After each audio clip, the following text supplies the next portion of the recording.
नहीं हूँ, एजुकेशन के फील्ड से नहीं हूँ। मैं एक कलाकार हूँ, एक आर्टिस्ट हूँ, एक क्रिएटिव इंसान हूँ। और आप लोग बेहतर जानते हैं एजुकेशन के बारे में। इतने साल से आप एजुकेशन चला रहे हैं। पिछले कुछ साल से मेरा अनुभव हुआ है, चूंकि मैंने कुछ फिल्में की हैं। एक फिल्म थी तारे ज़मीं पर, और अभी हाल ही में मेरी जो फिल्म आई है 3 इडियट्स, ये दोनों फिल्में एजुकेशन के टॉपिक पर हैं। तो लिहाजा मैं इस वजह से मैंने काफ़ी रिसर्च की एजुकेशन के ऊपर, और कुछ चीज़ें मेरे सामने आई हैं और वो चीज़ें मैं आपके सामने रखना चाह रहा हूँ। आज यहाँ पेरेंट्स हैं, एजुकेटर्स हैं, टीचर्स हैं, बच्चे भी हैं। हो सकता है पता नहीं मैं कितना सही बोल रहा हूँ, गलत बोल रहा हूँ, लेकिन मेरे कुछ विचार हैं जो मैं आपके सामने रखना चाहूँगा एजुकेशन से जिनका संबंध है। और वो ये कि सबसे पहले तो हर बच्चा खास होता है। ये मैंने डिस्कवर किया अपने रिसर्च में। हर बच्चा खास होता है। हर बच्चे में हमारी तरह, आपकी तरह और हमारी तरह, हर बच्चे में कुछ ना कुछ काबिलियत होती है, कुछ ना कुछ कमजोरी होती है। मुझ में भी कमजोरी है, काबिलियत है। आप में भी कुछ ना कुछ काबिलियत और कमजोरी है, और हर बच्चे में कुछ ना कुछ कमजोरी और काबिलियत होती है।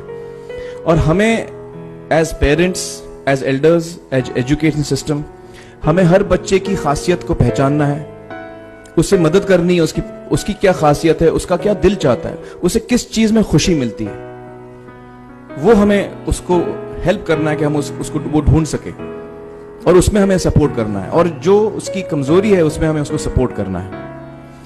मुझे अक्सर एजुकेशन इंस्टीट्यूट्स मुझे बोलते हैं कि हम हमारे स्कूल में सारे बच्चे पास होते हैं, हमारे स्कूल में सारे बच्चे फर्स्ट आते हैं, या हम जो बोर्ड एग्जाम है उसमें हमारे सारे बच्चे पास होते हैं। मुझे एक सवाल पूछना है कि हमारे कितने बच्चे खुश हैं। सबसे बड़ा सवाल मेरा ये है, how many of our children are happy. और वो जो हैप्पीनेस कोशेंट है ना, वो मेरे लिए सबसे अहम है। क्योंकि देखिए, पढ़ाई लिखाई तो हम सीख ही लेते हैं। जब मुझे कोई चीज सीखनी होती है तो मैं कुछ ना कुछ करके सीख ही लेता हूं। हमारी फिल्म 3 इडियट्स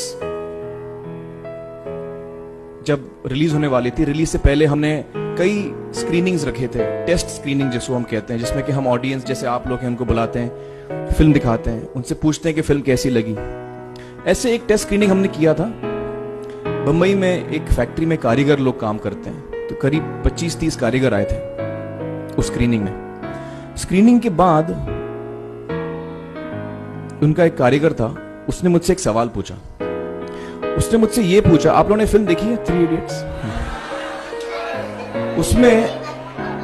उसने मुझे एक सवाल पूछा जो बहुत कमाल का सवाल था। उसने मुझे ये सवाल पूछा कि सर, पिक्चर के अंत में हमें पता लगता है कि आप तो रणछोड़ दास थे ही नहीं, रैंचो तो थे ही नहीं आप, तो सर्टिफिकेट तो आपको मिला नहीं, वो तो जावेद जाफरी को मिल गया। तो आप इतने बड़े साइंटिस्ट कैसे बन गए? इतने बड़े पेटेंट्स, 400 पेटेंट्स, जापानी लोग आपके पीछे पड़े हैं, तो आपको सर्टिफिकेट तो मिला नहीं, तो आप इतने बड़े साइंटिस्ट कैसे बन गए? बहुत ही अहम सवाल है ये, बहुत ही इंपॉर्टेंट सवाल है। और ये जो मुद्दा है उसके हार्ट में जाता है ये, कि जब मैं एग्जाम के लिए रट के जवाब देता हूं और वो जवाब में मुझे नंबर मिलते हैं और मैं पास हो जाता हूं, तो मेरे हाथ में एक पर्चा आता है जो मुझे कहता है कि मैं पढ़ा लिखा हूं। लेकिन वाकई में पढ़ा लिखा हूं या नहीं, ये अभी तक हमको श्योर मालूम नहीं है।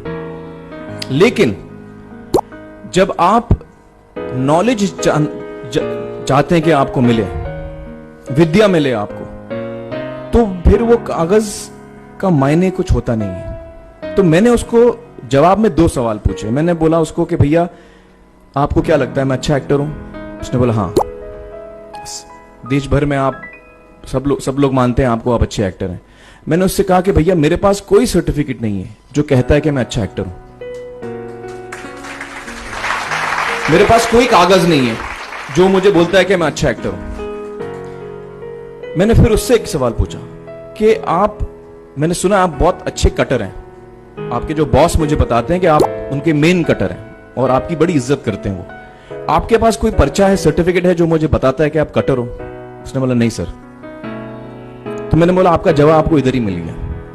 Education is beyond marks, education is beyond grades, education is what you learn. और मेरी इच्छा है कि हिंदुस्तान में हम एजुकेशन को इस नजरिए से देखें कि हम अपने बच्चों को वाकई शिक्षा दें।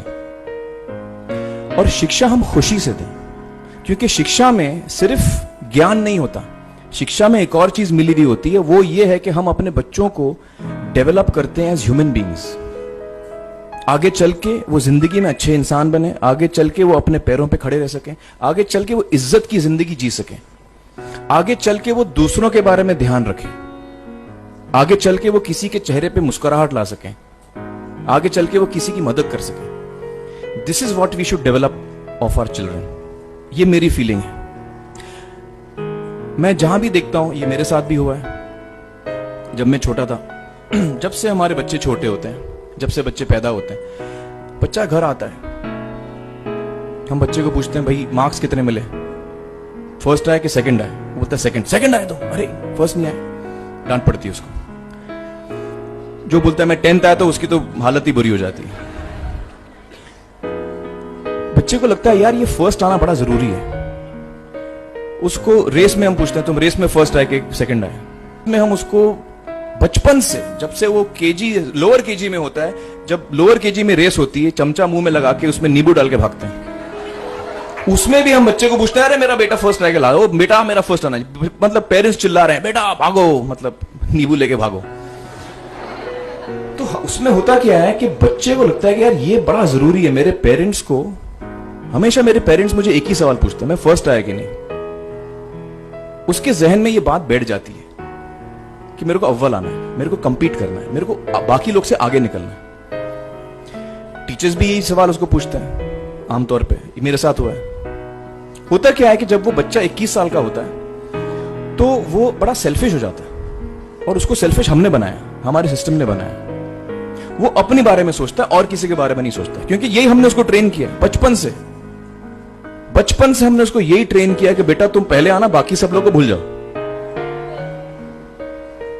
तो जब वो नौजवान बनता है तो उसका नजरिया सोसाइटी की तरफ यही हो जाता है कि भैया मुझे आगे बढ़ना है, बाकी सब बाय हुक और by crook I must succeed, I don't care about anybody else. मेरा ये दिल कहता है, मेरा ये दिल चाहता है कि अगर हम जितने यहां पेरेंट्स हैं, एडल्ट्स हैं, यंगस्टर्स हैं जो कल जाके पेरेंट्स बनेंगे, अगर हम अपने बच्चों को ये सीख दें जब वो छोटे हैं, जब वो घर आए हम उसको ये सवाल पूछें, ये नहीं पूछें कि मार्क्स कितने मिले, उसको ये पूछें कि बेटा आज तुमने किसकी मदद की, आज तुमने किसके चेहरे पे मुस्कुराहट लाई। अगर हम उसको ये पूछें तो उसको ये लगेगा कि यार जरूरी ये है। मेरे पेरेंट्स मुझे हमेशा ये पूछते हैं, मार्क्स का तो कभी पूछते नहीं, वो मुझसे ये पूछते हैं कि भैया तुमने किसको हेल्प किया आज।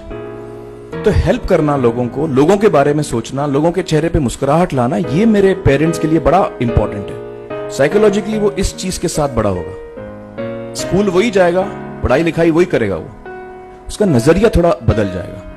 जब वो बच्चा नौजवान बनेगा, 21 साल का होगा, और सारे बच्चे उस उम्र के जब 21 साल के होंगे, हमारी सोसाइटी चेंज हो जाएगी।